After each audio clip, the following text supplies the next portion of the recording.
จะเล่าเรื่องอะไรให้ฟังเมื่อกี้ไปใช้สิทธิ์ที่เคาน์เตอร์ใช่ไหมแล้วที่พนักงานก็คือตอนเนี้ยเราอยู่สาขาโฮเซล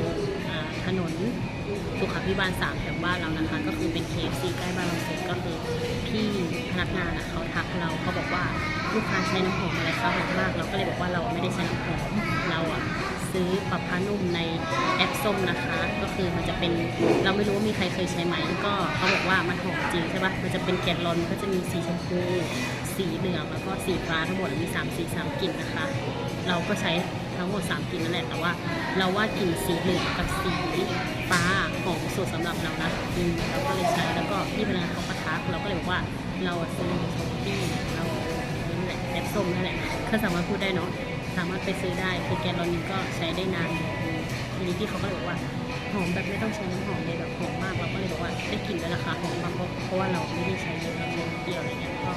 แต่ที่กัดไว้ใครอยากซื้อก็สามารถไปซื้อได้นะคะทุกคนหอมจริงไม่จริงค่ะ